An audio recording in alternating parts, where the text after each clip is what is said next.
Desperate times, desperate measures for Democrats this afternoon, from California to New York and everywhere in between.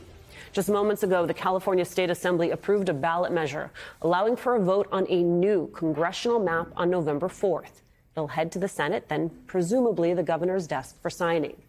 It is an in-kind response to what happened late last night in Texas, when Republicans there, in transparently political fashion, forged and passed a new district map mid-decade that stands to pad the party's majority in Washington.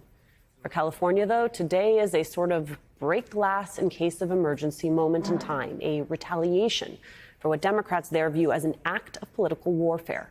Here is California Governor Gavin Newsom on the battle lines drawn in Texas. This is radical rigging of a midterm election, radical rigging of an election, destroying, vandalizing this democracy, the rule of law. So I'm sorry. I know some people's sensibilities. I respect and appreciate that. But right now, with all due respect, we're walking down a damn different path. We're fighting fire with fire, and we're going to punch these sons of bitches in the mouth. It is an aggressive position to take, but Newsom evidently has the support of his party's most popular figure. From President Obama today, quote, "Over the long term, we shouldn't have political gerrymandering in America, just a fair fight between Democrats and Republicans based on who's got better ideas." But since Texas is taking direction from a partisan White House and gerrymandering in the middle of a decade to try and maintain the House despite their unpopular policies, I have tremendous respect for how Governor Newsom has approached this. He's put forward a smart, measured approach in California designed to address a very particular problem at a very particular moment in time. The question now, how far does this conflict spread? A number of states, red and blue, are at least considering new maps at this moment. And this morning, Democrat Nicole Collier, the Texas state representative who developed a national profile for her resistance to GOP gerrymandering efforts, told our colleague Ali Vitale that conversations with Democrats in other states are ongoing. Well, the Governor Hochul in New York, I spoke with her just yesterday, and she is ready to take action if necessary. Again, this is all triggered. Not one of these Democratic governors was looking to do any mid-decade redistricting. They did their redistricting at the time of our 2020 census, and so they were not looking to do that. But they're ready. They're ready to do it if necessary. So we've got California. Governor Newsom has agreed to start that process, and they're already in the process of doing it. And so then we're looking for, if we have to, New York is willing, Illinois is willing. We're talking to Maryland. We're talking to New Jersey. We're going to continue to talk to these states to try to meet them where they are, which is in the dirt. That quote, "in the dirt politics," is where we start today with member of the California State Assembly, Isaac Bryan, is here. Also joining us, senior political reporter covering California politics at Politico, Melanie Mason. And with me at the table, lucky me, former Democratic Senator and MSNBC political analyst Claire McCaskill. It is good to see you all. Assemblymember Bryan, let's start with you. Explain exactly what it is that your legislative body acted on today and why you felt it was necessary. Well, thank you for having me. Today, we sent a constitutional amendment to the voters of California so that on November 4th, they can decide whether we stand up to the power grab that's happening out of D.C. through Texas. It's not California Democrats drawing new maps. It's us empowering the voters of California to make that decision. And I believe strongly they will stand with us in this moment. Assemblymember Bryan, Republican Assemblymember Carl DeMaio explained his position like this. Take a listen. And they're using a lot of voters' distrust of Donald Trump and what's going on in Texas as the vehicle, the ruse to seize back power for politicians. That's what this is all about. It has nothing to do with the saving of democracy. I learned in kindergarten, like most people, that two wrongs don't make a right.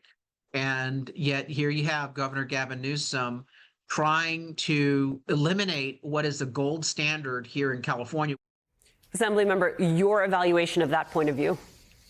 Pure hypocrisy. I chaired the Elections Committee for 2 years. I authored the Fair Maps Act which called for drawing political boundaries without consideration for where politicians currently live. Republicans voted against it. I authored legislation calling for independent redistricting commissions for every single level of California government. Republicans voted against it. While they stand on hypocrisy, in this moment, we're standing on business. Melanie, I want you to help me understand how all of this looks from Governor Newsom's perspective. It's not exactly popular, this redistricting effort. He seems committed to playing hardball. What is the calculus in his mind?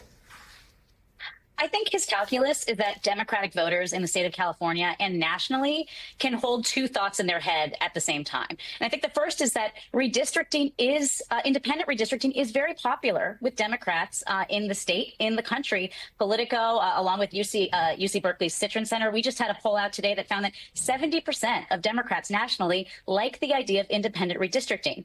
But when it's framed to them as this is something that California has to do in response to what happened in Texas, in response to what has been set off by Trump, we see strong majorities of Democrats nationally liking the fact that Governor Newsom and California Democrats are pursuing that. So that's the bet that Newsom is making. He's saying, you know, we're no longer can we do the sort of two wrongs don't make a right philosophy, which I think has governed a lot of Democrats for a long time. And he is betting that Democrats and independents in the state, and who knows, maybe some Republicans, will agree with him and say, in this circumstance, we're going to put our personal feelings about independent redistricting aside and see this as a larger political fight. Claire, do you think voters can hold both ideas in their head at the same time? Oh, absolutely.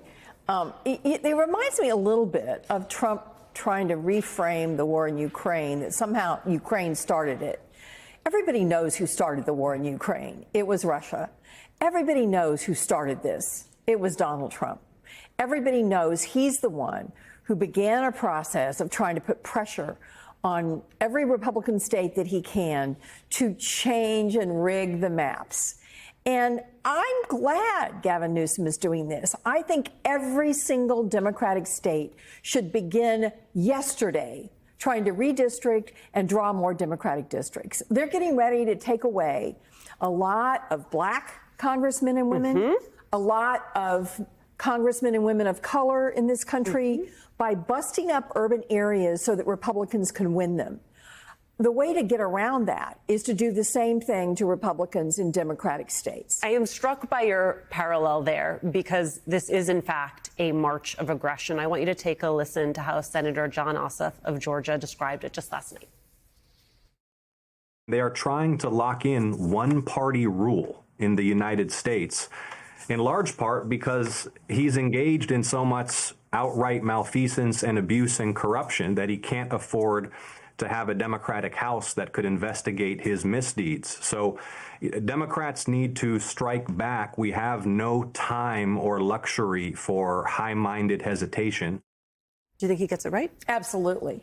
I mean, listen, I think when Gavin Newsom says we need to punch the son, I'm not supposed to say that, but you quoted him, so I figure I get a pass. Family right? program, Claire, but yes, right? go ahead. In the mouth, I like that. And I think Democrats across the country, and frankly, some independent voters too. And let's not take our eye off the ball there. These elections are going to be decided in these new districts that are not going to be heavily Republican or Democrat. I mean, some of the ones in California are going to be 4 or 5 points. The independent voters are going to make the call here. And I think they're offended at what Trump's doing. You can see his approval numbers among independent voters have tanked. So I really do think this is a smart thing to do, because if we don't do it, then they're going to keep going down this path of limiting the ability of Americans to really decide who represents them. So, Assemblymember Millett, I want to ask you the same question, looking at two different sides of this. So, Assemblymember, for you, this is now a thing that Democrats in your state have to go out and sell. How do you sell this idea to voters? Well, I think as what's been talked about already, we can walk and chew gum at the same time. And we're going to walk all the way to the polls on November 4th. We are tired of being the punching bag of this country, knowing that we give over $80 billion in federal taxes that we don't get back, knowing our $40 billion in disaster aid for Los Angeles has been denied, knowing that the big, beautiful scam impacts Californians in a disproportionately severe way. We are tired of bowing down to this administration. Now we're going to step up and we're going to fight back. So, Melanie, let's talk about the other side of that. Do you have a sense yet of the effort that Republicans in California are going to make from a messaging perspective in the lead up to this vote? What I think is so interesting about the opposition campaign is that there's effectively going to be two different opposition campaigns. And on one side, you're going to have kind of the good governance argument, right? The people who are arguing on the merits of these independent commissions. So we already know that Charlie Munger Jr., who's a big mega donor, he's already talked about committing $30 to $40 million. They're already dropping mail. I got a flyer in my mailbox yesterday about this. And this argument is purely on the good governance, independent redistricting, getting rid of partisan gerrymandering arguments. And then you're going to have sort of the national Republicans. And we anticipate that we're going to see a lot of efforts from the Republican National Committee, from President Trump's political operation, from former Speaker Kevin McCarthy, who is already speaking to donors and talking about him wanting to muster quite an operation himself. And that is likely to be a more explicitly partisan effort to rally Trump's base, to get that, 38% or so of registered Republicans in the state and make sure that they turn out. Because remember, in a special election, this is likely going to be a low turnout race. And so it really is going to be a matter of whose base is feeling the most fired up, who are going to be the most reliable voters to come out in a time when most people are not plugged into politics. Does it tell you anything that this is what it took to get Kevin McCarthy off the sidelines? Yeah, listen, I got to tell you, I think Kevin McCarthy hasn't quite yet figured out he's not speaker anymore. I don't know what gives him the right to be organizing and being a leader in this regard. I guess because donors like him and he thinks he can raise the money. I don't think Kevin McCarthy is a particularly powerful person. I think, frankly, Arnold Schwarzenegger is more of a danger to this than Kevin McCarthy is. But I get back to this, that I think people will remember this. How badly do the people of California want to defeat Donald Trump?